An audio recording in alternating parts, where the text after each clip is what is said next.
meus seguidores, como vocês estão? Depois de tanto hater nos comentários dessa foto aqui, eu resolvi ir atrás de um especialista no assunto para tirar todas as dúvidas e responder aos comentários de vocês. Ideia maravilhosa, não é? Então deixe perguntas nessa caixinha aqui, que depois eu vou separar os melhores e os piores comentários e perguntas.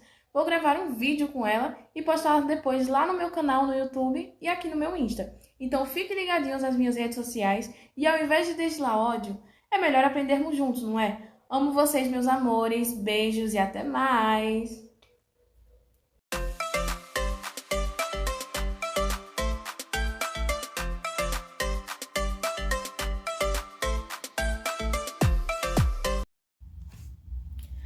Oi, meus seguidores, como vocês estão? Vim aqui, como prometido, responder o que vocês me mandaram na caixinha de que abri lá no meu Instagram. Nunca pensei que uma foto aleatória de uns caranguejos no litoral ia gerar tanto assunto, mas pelo menos vocês me dão conteúdo. Então, muito obrigada, haters! Mas vamos ao que importa, não é?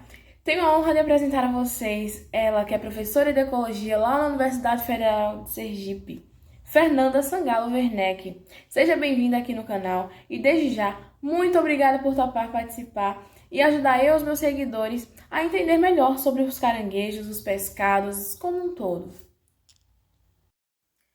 Agradeço pelo convite, Liz, e é uma honra estar participando do seu vídeo e poder contribuir para a divulgação da importância dos caranguejos na natureza, dos manguezais, que são seus habitats, e outros assuntos que possam surgir relacionados à vida nas águas.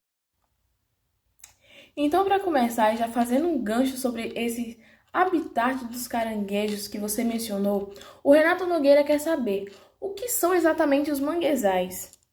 Respondendo à dúvida de Renato, os manguezais, eles são ecossistemas tipicamente encontrados em regiões tropicais e subtropicais. Eles são basicamente regiões de transição entre o ambiente marinho e terrestre, onde a vida é controlada pelas águas do mar e de rios, ou seja, tem influência fluvio-marinha, onde há mistura dessas duas águas. Ah, então não basta as águas do mar e de um rio se encontrarem. Que interessante. A próxima pergunta é do Ricardo Carmo, que quer saber sobre a localização e a formação dos manguezais. Então, os manguezais são tipicamente costeiros. Esses ambientes prosperam em estuários, lagoas ou áreas que são formadas quando as águas doces provenientes de rios e córregos que fluem até os oceanos e se misturam com a água salgada do mar. E aí eu já adianto uma curiosidade para vocês sobre essas localizações. No Brasil, os maiores manguezais estão localizados no norte e nordeste, mas como eu já falei, os manguezais são formados por influência de rios e mares, influência fluvio-marinha. Aí alguém pode comentar: ah, mas por que em São Paulo, por exemplo, não há grandes manguezais? E aí entra um outro fator, a altitude. Nas regiões norte e nordeste, as regiões de costa são formadas principalmente por planícies, o que permite que quando a maré suba, alcance várias áreas, permitindo a expansão dos manguezais, enquanto no sudeste as costas são recheadas de grandes altitudes, várias serras, e aí quando a maré sobe, não consegue se expandir tanto. Nossa, eles são mais complexos do que eu imaginei. O Ursinho Polar 123 faz a seguinte pergunta: quais são as ameaças que os manguezais sofrem, além de serem alvos de pessoas que sentem a necessidade de matar animais para expor em suas redes sociais? Bom, pelo menos essas pessoas não têm medo de usar o nome, não é mesmo? Mas enfim, e aí, Fê? Então, Liz, aqui no Brasil, os manguezais sofrem constantemente com o desmatamento de sua vegetação e ameaças da ocorrência de desastres ambientais, como o caso que ocorreu no ano de 2019, com o vazamento de petróleo. Esse vazamento atingiu a costa do Nordeste, impactando de forma direta áreas extremamente importantes de mangues.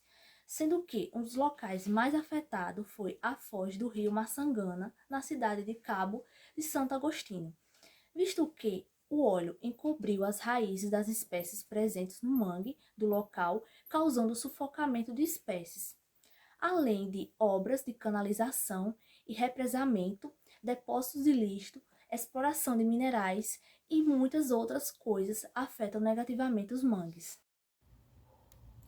A Lara Jean mandou uma pergunta interessante. O que os manguezais têm de tão importantes assim que merece um vídeo exclusivamente sobre eles? Então, né, Liz? Na verdade, essa foi a pergunta mais legal que eu recebi até agora. Mas, respondendo à dúvida de Lara, os manguezais são extremamente ricos em matéria orgânica e biomassa. Então, seus solos são super férteis, mas sofrem da falta de oxigênio. Por isso, apenas algumas espécies de vegetais são encontradas lá, pois elas são adaptadas ao local. Os manguezais, eles protegem áreas de terra firmes contra as marés altas e enchentes. Eles são essenciais para o início do desenvolvimento de espécies de vida marinha, pois eles servem de berçário. Muitas espécies de peixes se aproveitam da maré cheia para depositar seus ovos, pois lá eles ficam mais seguros de predadores. E ao falar em predadores, os mangues atraem inúmeras espécies de aves, guaxinins e jacarés, pois lá eles encontram alimentos mais fácil, com maior facilidade. Então, com isso, a gente percebe a grande importância dos mangues, né, para a manutenção da vida na Terra. Creio que todos já viram algo, seja na escola ou mesmo através das redes sociais, né? Porque pelo que eu entendi, a galera nos últimos anos tem muito tempo disponível para elas. Então, acho que é aprendido algo por meio das redes sociais, né? Brincadeiras à parte. Então, sobre se a gente interferir em algum nível de uma cadeia alimentar, consequentemente, a gente pode acabar gerando um distúrbio em toda essa cadeia. E além de toda essa importância citada, né, que já foi citada aqui para a natureza, os manguezais, eles também são extremamente importantes para a gente, não é?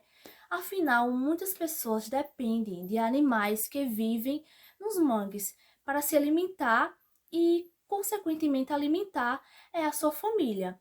Muitas das vezes é a única fonte de renda e proteínas que essas pessoas têm, né? Então, muitas pessoas e famílias, né, dependem de alimentos que são provenientes dos manguezais. Agora a pergunta não é exatamente sobre mangues, e sim sobre pesca, e é do Ju Fabricante. Ele quer saber o que é a sobrepesca e como a sobrepesca afeta os oceanos. Então, né, Ju? A sobrepesca, ela pode ser chamada também de pesca predatória, e essa pesca predatória, ela ocorre quando a quantidade de pesca de uma espécie é maior que sua capacidade de reprodução, ou seja, há uma pesca muito elevada acima do permitido e insustentável. E como consequência disso, leva ao declínio da espécie e, consequentemente, pode levar à sua extinção. E como já falei anteriormente, quando a gente afeta o nível de uma cadeia alimentar, a gente, consequentemente, a gente pode gerar consequências que não são só para essas espécies, né? Mas para todas as outras que dependem ou são influenciadas por ela, podendo ocasionar, né, a extinção ou a elevação do número de indivíduos da espécie que é predada pelo alvo da pesca, né, da sobrepesca. Então, isso tudo não afeta só a natureza, afeta muita coisa que está correlacionada a esse ecossistema. O Whindersson Nunes fez uma pergunta que me deixou bem curiosa. Ele pergunta em qual período a realização da pesca é proibida. Isso que me deixou curiosa. Tem um período? Então, né, o Whindersson tem sim, mas no geral não há uma época de proibição específica. Isso depende muito da época de reprodução de cada espécie. Por exemplo, o caranguejo-sá é proibido de 1 de outubro a 30 de novembro para as fêmeas e para os machos é de 1 de outubro a 30 de dezembro. Já para os camarões branco e rosa, o período é o mesmo, que é de 15 de julho a 15 de novembro. Por isso, é muito importante pesquisar, procurar saber quais as espécies são garantidas pelo defeso e qual a época de reprodução de cada espécie e assim poder evitar problemas com a fiscalização. Então, é bom você procurar. Caraca, eu não fazia ideia disso. Agora eu sei porque a galera caiu em cima de mim lá no meu Insta, já que a publicação foi no início de dezembro. Mas continuando, o Galvão Bueno pergunta: qual a diferença entre piracema e defeso? Então, Galvão, a piracema é o período de proibição da pesca para que as espécies elas vão para seus berçários reproduzirem e completarem seu ciclo de vida. Já o defeso é a lei que garante a proibição da pesca dessas espécies no período de reprodução. As duas palavras estão corretas e podem ser utilizadas como sinônimos. Para deixar mais claro, né?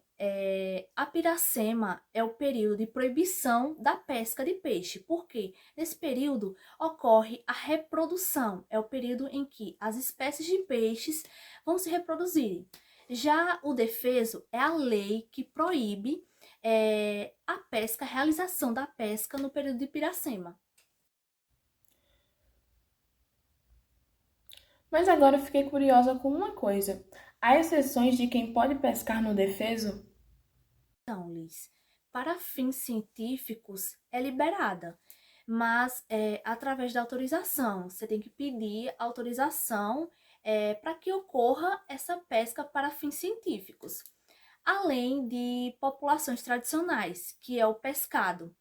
É a única forma de proteína também pode realizar a pesca. Ou seja, você pode realizar a pesca para fins científicos ou quando o pescado é a única forma de proteína, é a única forma de alimentação para diversas populações, essa pesca ela é liberada. Ah, entendi. A Tarsila do Amaral diz: e as pessoas que sobrevivem da pesca, o que fazer no período da piracema? Atualmente existe o seguro defeso, que é um serviço do governo que disponibiliza benefícios exclusivamente para as pessoas que dependem e sobrevivem da pesca artesanal durante a época de reprodução dos peixes. Então, durante esse período, essas pessoas elas não ficam desamparadas financeiramente. Então, durante o período da piracema, né, que é o período que não pode ser realizada a pesca, de acordo com a lei, que é a lei do defeso, né?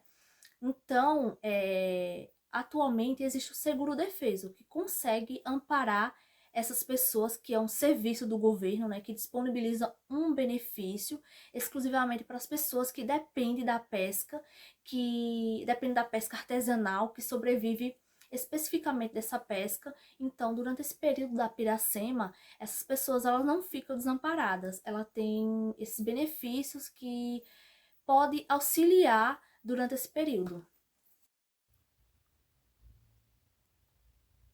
E para finalizar, depois de tudo que você falou aqui pra gente, me diz, o que fazer para minimizar esse problema, ajudar os mangues que são tão importantes pra gente?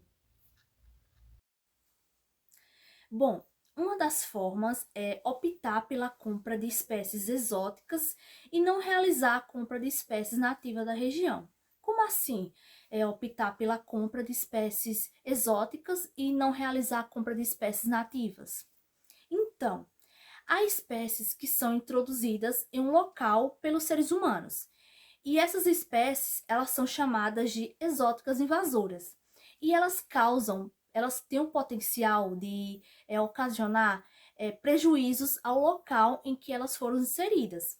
Já as espécies nativas são as espécies típicas de determinada região e são essenciais naquele ambiente. Ou seja, uma espécie que ela é exótica e invasora é uma espécie que ela é de outra localidade e ela foi introduzida em determinada região, onde ela não é nativa.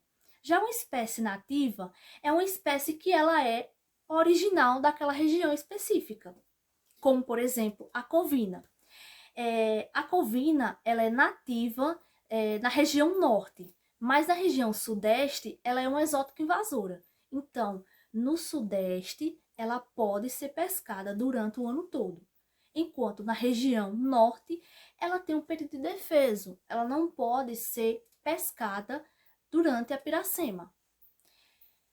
Além disso, né, nós como consumidores, entendendo a importância da vida marinha, a gente podemos, né, nos questionar da origem das mercadorias que estamos consumindo e evitar o consumo de espécies que estão no período de reprodução, permitindo que a espécie conclua seu ciclo de vida e evitando uma possível extinção no futuro.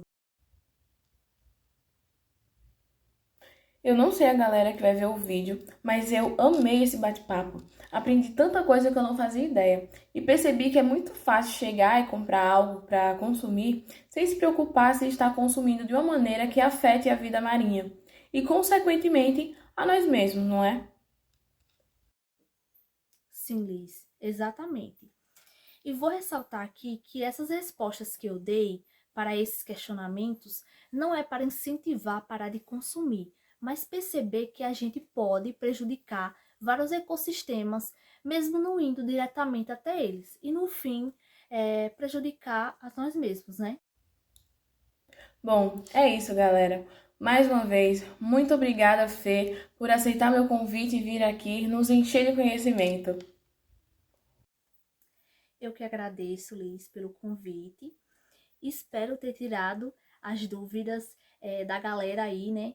E que eu possa ter contribuído para o entendimento deles sobre esse assunto que é extremamente relevante e que a gente sempre tenha consciência dos nossos atos e que possamos cada vez mais pesquisar e procurar mais sobre os assuntos que estão sendo questionados no momento ou qualquer assunto, né, para a gente poder cada vez mais se especializar e entender mais sobre aquele assunto.